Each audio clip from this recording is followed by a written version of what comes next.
In this module, we're going to look at what opportunities exist in Horizon Europe. We'll start by drawing a map of Horizon Europe so you can understand the role of the different programs. Then we're going to look at opportunities in Pillar 1, Pillar 2, Pillar 3, the widening program. Then we're going to look at the concept of third-party funding. But at the end of this course, you should be able to produce a PowerPoint presentation outlining the opportunities for you. Now, this is part of a training program in Horizon Europe. So this is module 1 of a number of modules. So let's look at the map or the landscape of Horizon Europe. Now, Horizon Europe is the name of the European Union's research and innovation program, and it runs from 2021 up to 2027. Now, this is the period when calls are published. Projects that are funded in 2027 could run on for anything up to 5 years. The previous program was called Horizon 2020, and before that, there was another program called Horizon, or called Framework 7.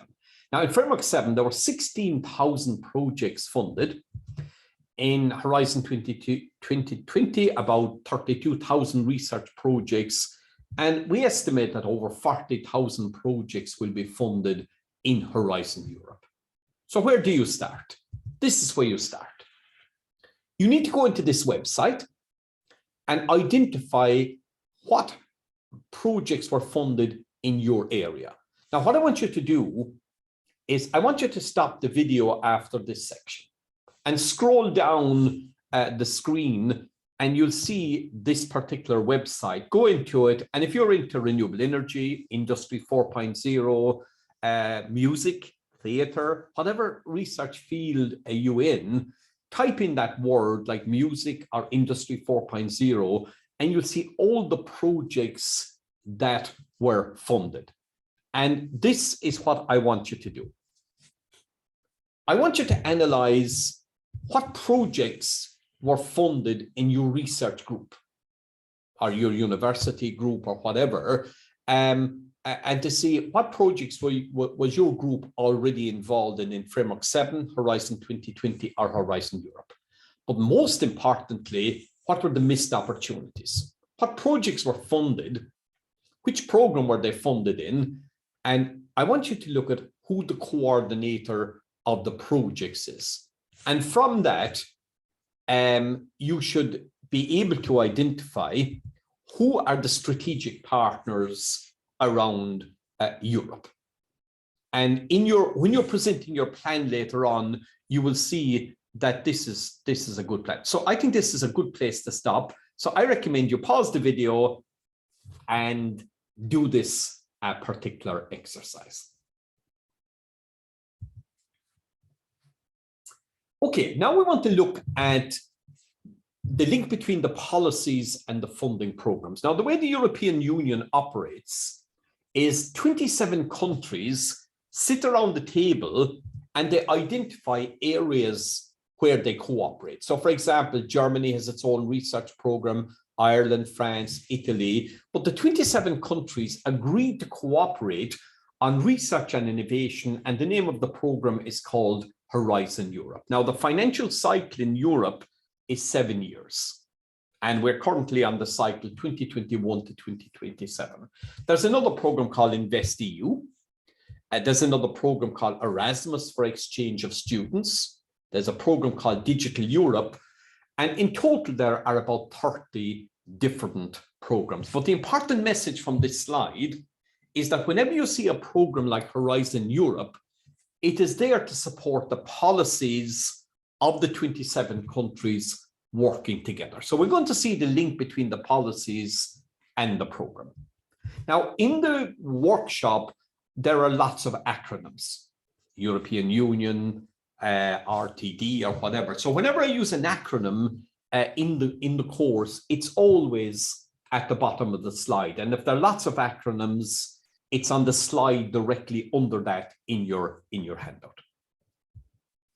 So the first thing you need to do is to go onto this website at the top of the screen called the funding portal.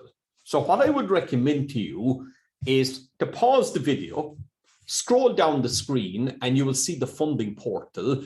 And when you click on that, this screen comes up and you see all the programs on border management, Digital Europe, Erasmus, and down here you will find Horizon Europe. And it just shows the range of programs that are there, and all these programs are there to support the policy. So pause the video, have a look at the website, and see what the layout is like. So let's see, what are the policies behind Horizon Europe? So 27 countries agree to put 95 billion euro on the table over 7 years. And they said, okay, one priority is to make Europe a leader in science internationally. So they said, let's call this Pillar 1. So Pillar 1 is about making Europe a leader in science. And we're going to look at these individual programs.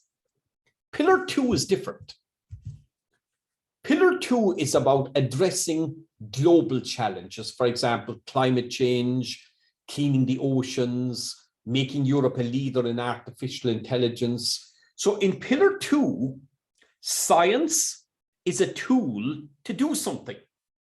Now, COVID has changed everything. COVID demonstrated that science can be used to collaborate to tackle global challenges. So there's a huge expectation in Horizon Europe about having an impact. So in Pillar 2, science is a tool to have an impact on something. So when you're writing a proposal in Pillar 2, you begin the proposal with the impact, and then you say what science is going to do that. So Pillar 2 is divided into 6 what are called clusters. So you can see there's one on health, energy, digital, and we're going to visit each of these in the program. Now, Pillar 3 is different again.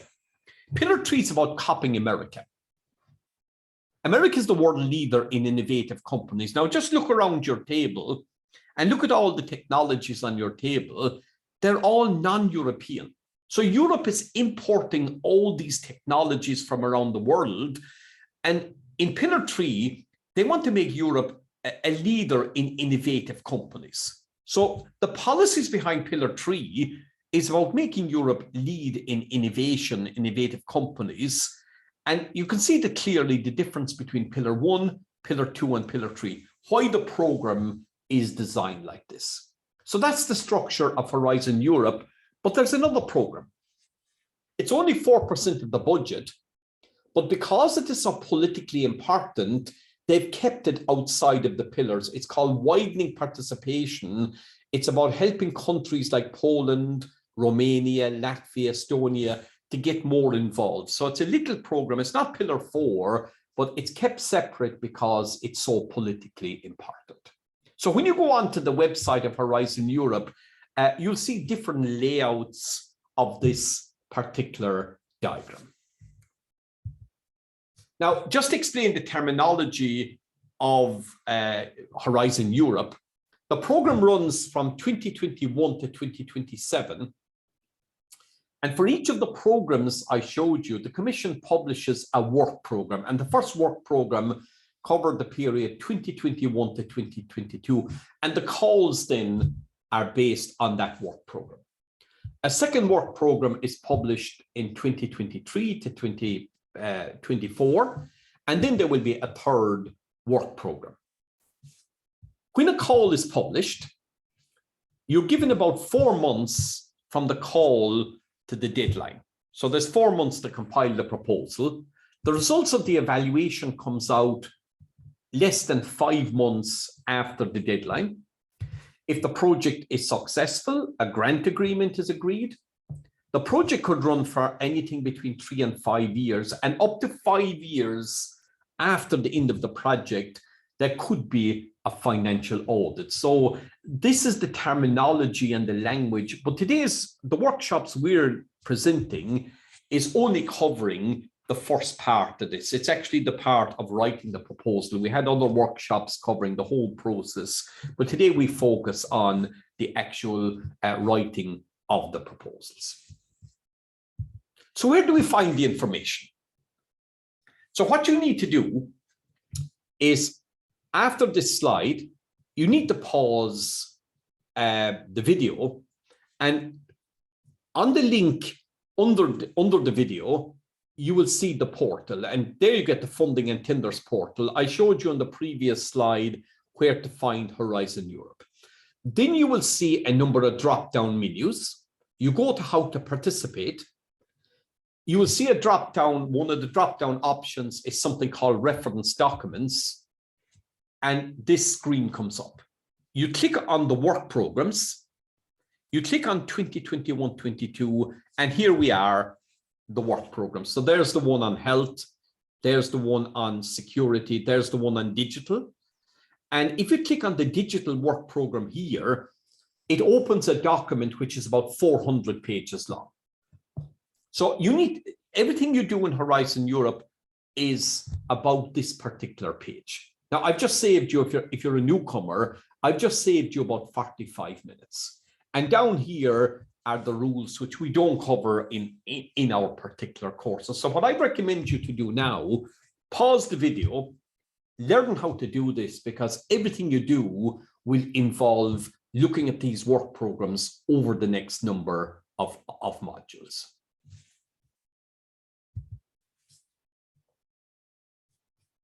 Okay, now before we draw the map on Horizon Europe, you have to understand a number of other concepts. And the first thing is bottom up versus top down. Now, this is political language. Bottom up means the scientist is totally free to submit any idea you like.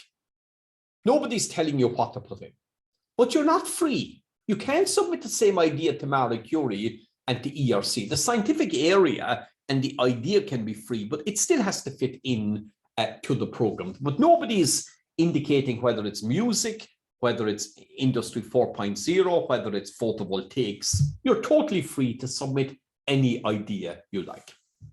Pillar 2 is called top down.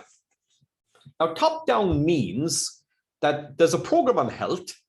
Health is divided into about 50 topics, and one of the topics deals with mental health.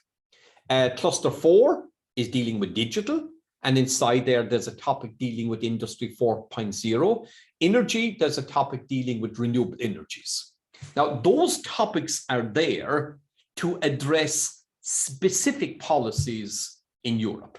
So can you see the difference between Pillar 1, 2, and 3? In Pillar 2, you have to read a 400-page document. You look at the table of contents, you identify the topic, but then something else is needed.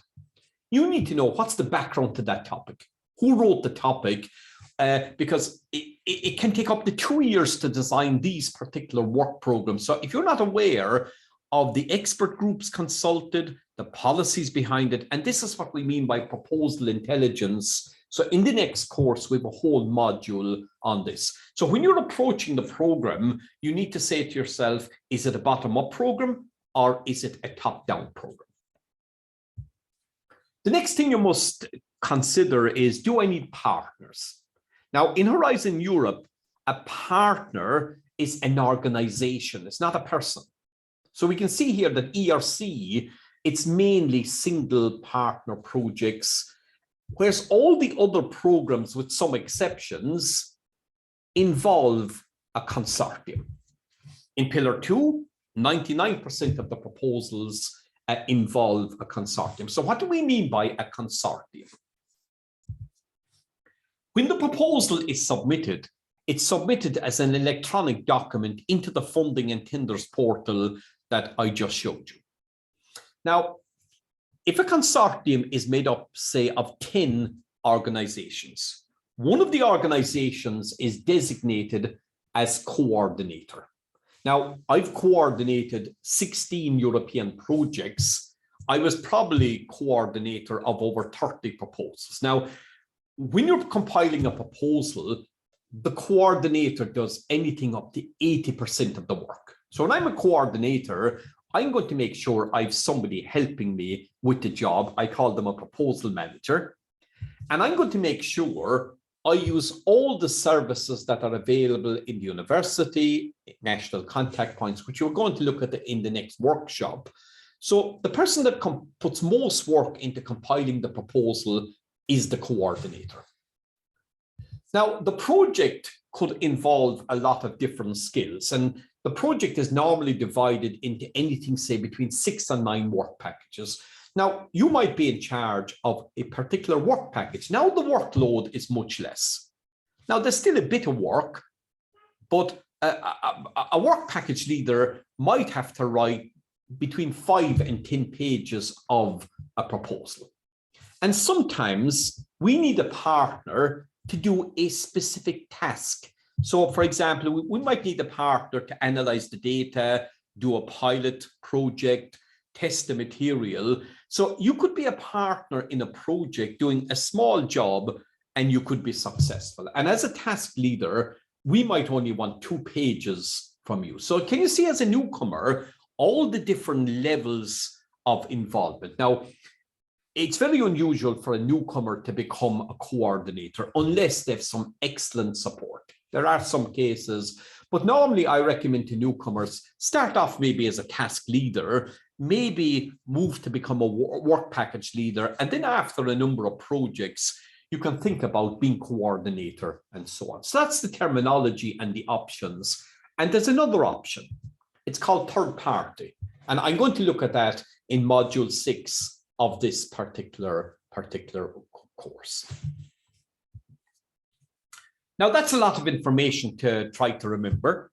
So what I'm going to do here, I'm going to draw a map of Horizon Europe. And I'm going to use this famous table called TRL that was invented by NASA, the American Space Agency, back in 1977. And now there's another table called social readiness level. So if you look at the handout, it's on the slides directly after this, explaining what TRL actually means. Now, what TRL means is it's a measure of the unknowns. So in other words, if you look at TRL 9, so here's a technology that's fully understood, the mouse. So it's ready for the market. So in other words, TRL 9, in NASA, it was called ready for liftoff. It's ready for the next rocket. Whereas TRL 1 means there's so many unknowns, it's fundamental research. TRL 2 and 3 means we're working on it at laboratory level. And TRL 4 means we have it working in the lab. It's not very pretty, but there's the official photograph of the first mouse. And it just proved that you could move a dot across the screen. And then TRL 5, 6, 7 is about demonstration, prototyping, and so on. And we can see here that universities normally operate in TRL 1 to 5. Now, this is not a scientific table. It's just a rough indicator that NASA developed to see what stage of development a technology was at. A research center is more about, you know, developing prototypes, testing them, whereas companies and society are more interested in technologies that are nearly fully developed. So it's a very, very rough table, but it gives you an indication of the different interests of the different types of organizations. So let's see, how does Horizon Europe map onto this? We're going to see where can we get funding where we don't need partners, and where do we need consortia? Now, we can see that Pillar 1 is perfect for universities, and we're going to look at ERC, we're going to look at Marie Curie, and we're going to look at research infrastructures. And if you look at the top universities in Europe, in some of them, over 90% of their funding comes from Pillar 1. So universities love Pillar 1 because it's all about making Europe a leader in science. Now, Pillar 2 goes roughly from TRL 3 up to TRL 7. It's top down. And in Europe, there's something called state aid rules. It determines how much funding public bodies can give to companies. So because of that, there are 2 types of grants. One is 100% funding, which is laboratory type research, and one is 70% funding, which is more about demonstrating, prototyping, and so on. So when you read Pillar 2 topics, it tells you we're looking at renewable energy, and it might say it's an innovation action, so the focus is on demonstration and trials and so on.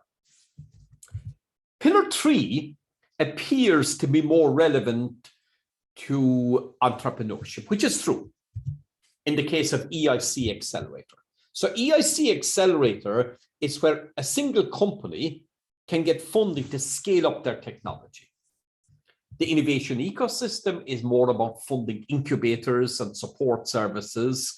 And there's something called EIT, which is about developing the entrepreneurial skills of researchers. And we're going to visit all of these in this particular course. The biggest surprise in Horizon Europe is something called EIC Pathfinder. It is perfect for universities and research centers.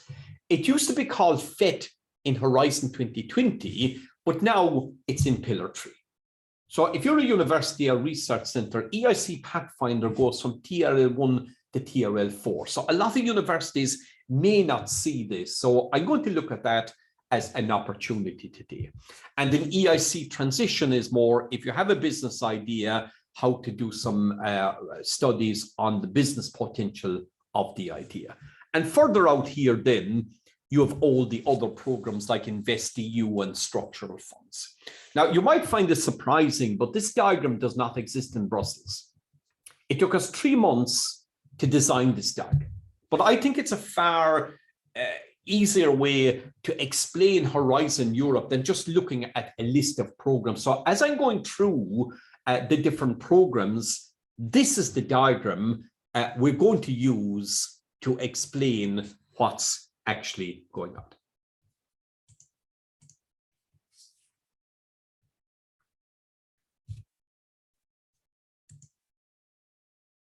Okay, now, so here you are. You're trying to decide, where do I fit in? And you want to prepare a plan. So what we're going to do in this workshop is you're going to prepare a PowerPoint presentation. And you're going to say, I could be an ERC, I could be an Marie Curie action, I could be in Pillar 2 as a coordinator, work package leader, third party. There's something there called CSA, which I will describe. There's EIC Pathfinder. I could be in the widening program, or I could start off by being an evaluator. So these are the options. And when you're making your PowerPoint presentation, you can see the wide variety of opportunities there. Now, if you're an early stage researcher, a young researcher starting your career, I always recommend people to start being an evaluator, to learn the evaluation process. Cost actions. These fund networks of scientists in the same area. And we're going to look at that in the widening program. You could be a third party or a task partner or a CSA. You could be an Marie Curie. You can get funding for PhDs or funding for postdocs, or you might simply want to visit a research infrastructure. So in module 7, we'll come back to this slide and we'll show you a template for presenting it. So that's the end of module 1. And what we're going to do now is we're going to move on to the individual programs in Pillar 1.